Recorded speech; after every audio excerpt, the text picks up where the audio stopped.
Do people have a right to basic education? Yaron? No. So education cannot be a right. You cannot have a right to somebody else's product, to somebody else's stuff. If I have a right to an education, that means people have to provide it to me. At whose expense? What gives me a right to somebody else's things, to somebody else's money, to somebody else's time, to somebody else's resources? So rights are freedoms. Rights are a declaration or really a way to specify the fact that each one of us is free to pursue our own life, free to act, free to pursue happiness, to pursue the values necessary for our own survival and our own thriving. It can't be, you can't have a right to things, you can't have a right to services, you can't have a right to, again, somebody else's product. You can only have a right to go out there and pursue it. So you have a right to, in my view, to choose what kind of education product you think is right for your own kids or for yourself. You have a right to go out there and pursue that educational product and pay for it by any means that you can. You just don't have you can't have a right to the final product itself. Paul, do you think we have a right to basic education? Well, not surprisingly, there might be a bit of a disagreement between Yaron and me on that. I start with the notion of what is it to be a citizen, and what does it mean in terms of the rights and the obligations that go with the individual, but also the Commonwealth. Our history, the history of this country, as early as it goes back, even before our Constitution today, was about providing for the basis of public education, and particularly public education available to all. I think that we decide, as a matter of policy and polity, what are the rights for things like life, liberty, the pursuit of happiness. Part of that, we've decided as a matter, is a right to some basic education. That is one of the things that we think goes with that citizenship. It's as old as the Republic itself.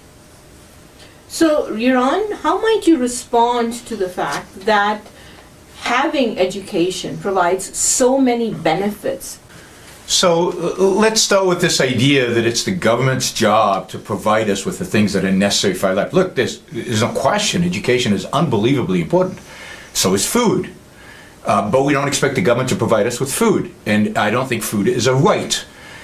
We have a right to go farm. We have a right to go work.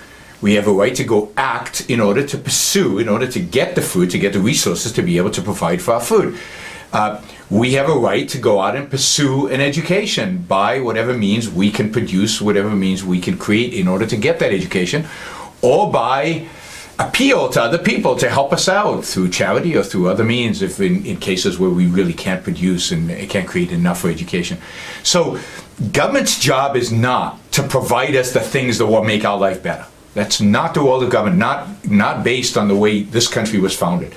Government's job is to protect us from those who would harm us, from those who would prevent our pursuit of these values. So in my view, government's job is to protect us from criminals, from fraudsters, from foreign invaders, and so on, and otherwise stay out of our way. Indeed, the founders, when you read the founders and you read the Federalist Papers, the founders recognized that the biggest violators of our rights in all of human history was government, trying to impose its view of what's good for us on all of us. Now, there are lots of problems with government-provided education that are practical, that go beyond the issue of rights. One is, when government provides education, it provides what it views as the correct education. It provides a particular vision of what that education is, and it imposes those standards. You can see that with the discussion today about Common Core, or a discussion under the Bush administration of all the testing requirements and everything.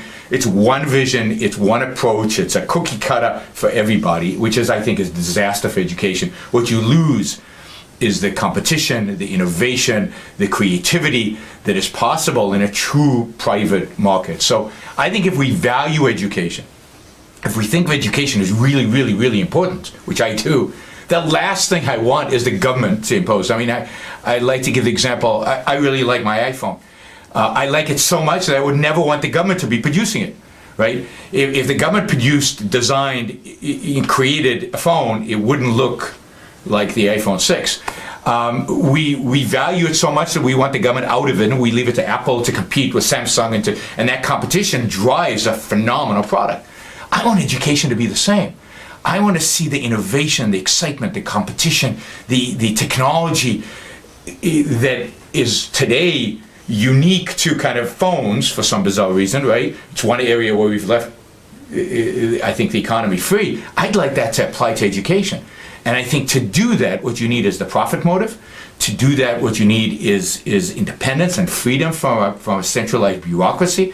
What you need for that is the privatization of educational system, and for the government to get out of the way so entrepreneurs can enter the space and really create and innovate. So I value education too much to leave it to government.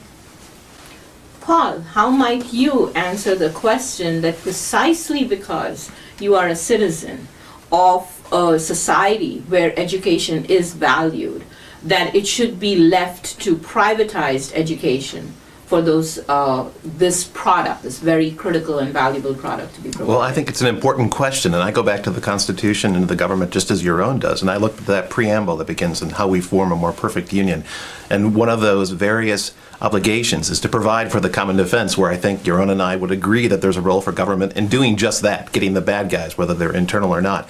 But if we go a little bit further, I think we need to go about 4 or 5 words to get to promote the social welfare. And what that means is we as citizens, we as a polity come together to decide how that's done. And in my own view, we have a very vigorous marketplace going on of different approaches to how we promote the social welfare with regard to education, both public and private, both basic and secondary and tertiary into universities, both lifelong learning. And that to me is exciting. The marketplace has a number of different players, private players to be sure. Many of us here today are the products of some private education, whether that be at the basic level or at the secondary level or in the university.